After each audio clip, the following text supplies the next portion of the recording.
बच्चों, हमारा आज का विषय है वाच्य। वाच्य शब्द का शाब्दिक अर्थ होता है कहे जाने योग्य अथवा बताने योग्य विषय। बच्चों, वाच्य के अंतर्गत क्रिया का विशेष महत्व होता है, क्योंकि क्रिया के द्वारा ही कही गई बात का विषय पता चलता है कि वह कर्ता है, कर्म है अथवा भाव है। बच्चों, वाच्य के 3 भेद होते हैं: कर्तृवाच्य, कर्मवाच्य और भाववाच्य। कर्तृवाच्य के अंतर्गत कर्ता की प्रधानता होती है। कर्ता के लिंग, वचन और पुरुष के अनुसार ही क्रिया के लिंग, वचन व पुरुष का प्रयोग किया जाता है।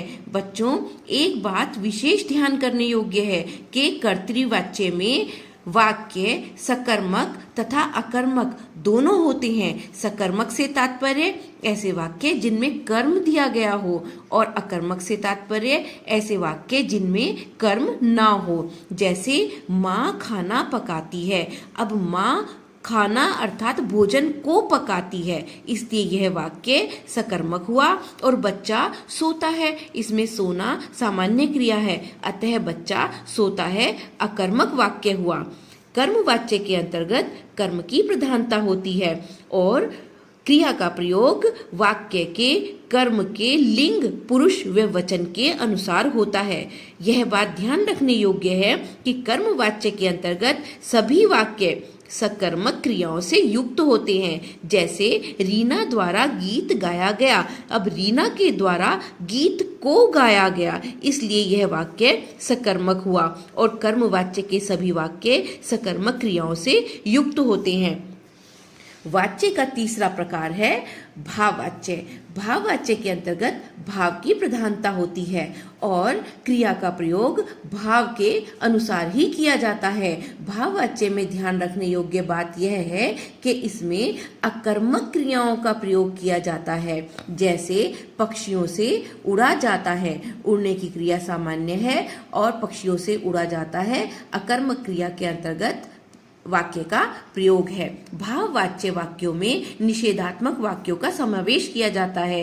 अर्थ निषेधात्मक से तात्पर्य ऐसे वाक्य जिनमें नहीं का प्रयोग होता है। इसके अलावा इच्छा, सहमति व अनुमति से युक्त वाक्य, जैसे अब चला जाए, अब खाया जाए, अब खेला जाए, और मूल कर्ता जिनमें सामान्य होता है। जैसे गर्मियों में छत पर सोया जाता है। अब छत पर सोया जाने का क्रिया किसी के द्वारा भी की जा सकती है, तो यह एक सामान्य कर्ता की क्रिया हो गई। तो भाववाच्य के अंतर्गत निषेधात्मक, सहमति व सामान्य कर्ता क्रिया को सम्मिलित किया जाता है। बच्चों, वाच्य परिवर्तन के कुछ नियमों को ध्यान रखना आवश्यक होता है। जैसे वाच्य परिवर्तन में के द्वारा का प्रयोग किया जाता है। दूसरा, परिवर्तन करते समय वाक्य के स्वरूप में तो परिवर्तन होता है, लेकिन वाक्य के काल में कभी परिवर्तन नहीं किया जाता। जैसे तुम फूल तोड़ोगे। अब यहाँ तोड़ोगे भविष्यत काल है, तो इसका वाक्य परिवर्तन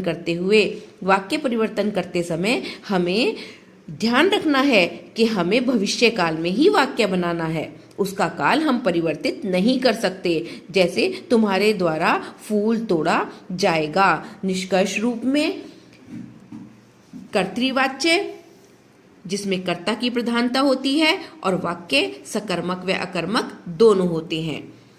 कर्मवाच्य जिसमें कर्म की प्रधानता होती है और वाक्य केवल सकर्मक क्रियाओं से युक्त होते हैं। और भाववाच्य जिनके अंतर्गत भाव की प्रधानता होती है और वाक्य केवल अकर्मक क्रियाओं से युक्त होते हैं। मैं आशा करती हूँ आपको वाच्य अच्छे से समझ आए होंगे।